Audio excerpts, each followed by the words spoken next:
Hi everybody, welcome back to Tunes Reviews. I'm going to be reviewing Paco Rabanne's 1 Million Prive, released in 2016. 1 Million Prive was created by Christophe Renaud, who did the original 1 Million back in 2008.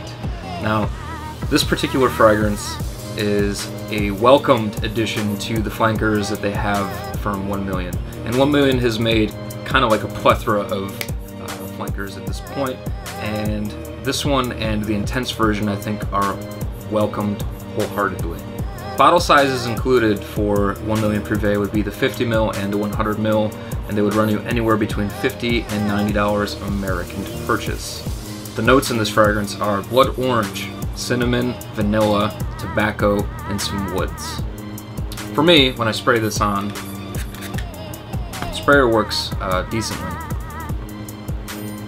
At the beginning you get this really nice juicy blood orange note, and it's very sweet, kind of sickly sweet at first, but when it starts to dry down after the 30-minute mark to about an hour, you get this really nice creamy cinnamon tobacco, and I want you to think, as far as tobacco, it's more like a pipe tobacco or a hookah tobacco rather than a cigar or a cigarette or whatever.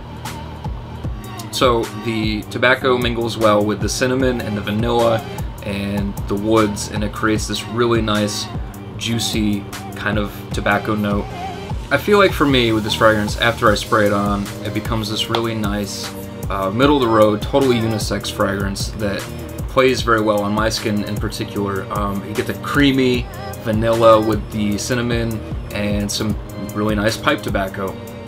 And it's a really nice addition to me. I feel like they've expanded off of 1 Million, because I have to tell you that when I first tried 1 Million back when it was super hyped up as one of the greatest fragrances for nightclubs and going out ever, I blind bought a bottle and I hated, and I mean hated, the original 1 Million that was released in 2008. And I feel like it was kind of a jumbled mess.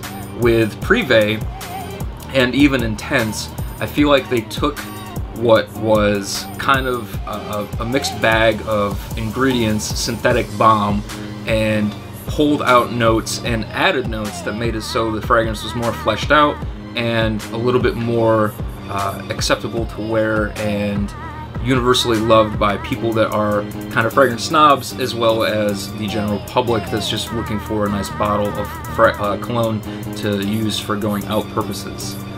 For me, this is kind of what I was hoping the original 1 Million would be, as well as the Intense, which also played off of that with that nice added cumin note.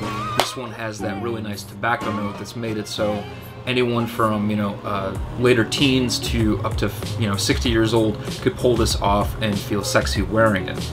Now to me, it's totally unisex, like I said. If you're a man or a woman and you're looking for a fragrance that is fun, that you could wear casually or formally, this captured my attention on my initial spray of checking it out when I was at Sephora, and it's one of my favorite releases from the designer game in the past several years anyways.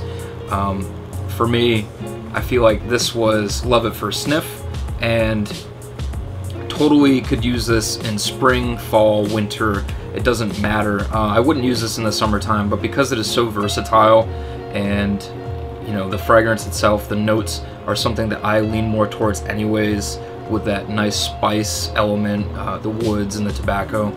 I would give this a solid 9 out of 10, and especially when you're looking for this fragrance on sites like FragranceNet or Fragrance X, you can find this thing. I personally paid, I think it was $55 for the 3.4 ounce, and that's nothing to shake a stick at. Like, that is a very good price point for this fragrance. So you're getting quality juice out of this. I feel like with this one, the notes are more natural than the original. It's less synthetic, it's a lot more pleasing, and it's definitely a welcomed addition to my fragrance collection.